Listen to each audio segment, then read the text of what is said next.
Assalamualaikum warahmatullahi wabarakatuh. Alhamdulillahirrabbilalamin. Kita ucapkan kepada Allah Subhanahu wa Ta'ala, yang mana Ia telah melimpahkan rahmat dan karunia-Nya kepada kita semua, sehingga kita telah dapat melaksanakan aktivitas seperti biasanya dalam keadaan sehat walafiat. Selanjutnya, kami ucapkan terima kasih kepada Ibu Marta Widiansari, SEMM, yang mana memberikan kami kesempatan untuk melakukan diskusi pada kelas manajemen 8 yang membahas tentang rekrutmen dan seleksi karyawan. Kami dari kelompok 2 yang beranggotakan Afdal Ma'arif, saya sendiri, Akila Junia, Anissa Idraleta, Adrianto Saputra, Aulianisa Purnamasari. Pentingnya rekrutmen dan seleksi. Rekrutmen merupakan bentuk dari perencanaan manajemen sumber daya manusia, di mana perusahaan sudah mempunyai gambaran hasil, analisa pekerjaan, dan rancangan pekerjaan yang sesuai dengan kebutuhan dan tujuan perusahaan. Maka, manajer harus mencari tenaga kerja yang cocok dengan jabatan tersebut. Rekrutmen ialah proses atau tindakan dalam organisasi untuk mendapatkan tambahan karyawan cukup memenuhi kualifikasi yang diperlukan dengan tahapan. Yang pertama, identifikasi dan evaluasi sumber tenaga kerja. Yang kedua, tentukan kebutuhan tenaga kerja. Yang ketiga, proses seleksi. Yang keempat, penempatan. Dan yang terakhir adalah orientasi tenaga kerja. Selanjutnya yaitu prinsip-prinsip rekrutmen.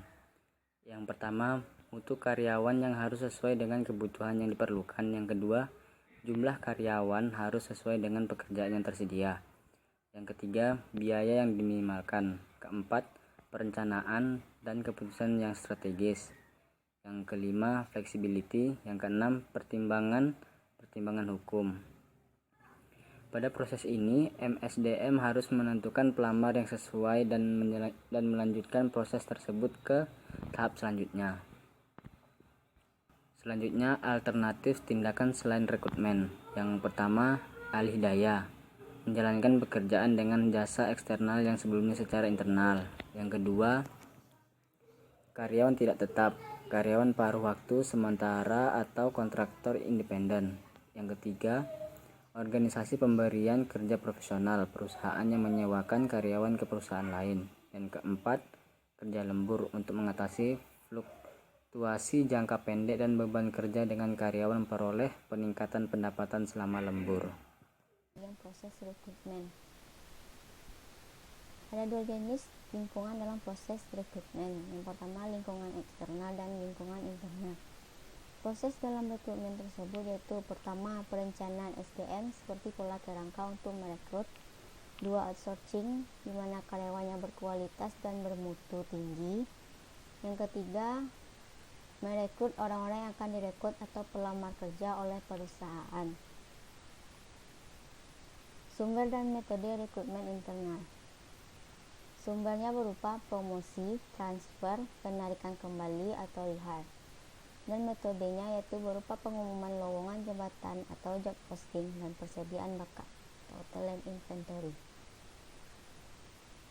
Outsourcing adalah pengguna pihak ketika tenaga kerja dalam menyelesaikan pekerjaan tertentu yang bisa bekerja sama dengan outsource, di mana perusahaan yang menyediakan jasa dan menyalurkan tenaga kerja dengan keahlian tertentu. Sistem kerja outsourcing ini menggunakan kontrak menurut undang-undang, yaitu perjanjian kerja waktu tertentu atau PKWT dan perjanjian kerja waktu tidak tertentu atau PKWTT. Tujuan rekrutmen, metode rekrutmen eksternal dan metode online. Tujuannya yaitu mengisi jabatan tingkat pemula, mendapatkan keterampilan yang belum dimiliki karyawan, dan memperoleh karyawan dengan beberapa ide. Metode eksternal yaitu pelamar datang dan surat lamarannya masuk, rekomendasi karyawan, iklan, agen tenaga kerja atau perusahaan rekrutmen, lembaga pendidikan, asosiasi profesional atau organisasi ketenaga kerjaan, open house atau job fair, internet, merger dan akuisisi, dan rekrutmen internasional. Metode online yaitu perekrutan internet, orang yang menjalankan proses dengan internet. bursa kerja virtual, metode perekrutan dengan pemberi kerja, situs web karir perusahaan, situs perusahaan daftar posisi yang tersedia, weblog, dan situs web ketenagakerjaan umum. Alur atau proses kegiatan AR membuka lowongan pekerjaan, yaitu mengidentifikasi kebutuhan suatu posisi. Posisi yang diidentifikasi biasanya adalah posisi yang baru yang masih tersedia dan berapa yang dibutuhkan.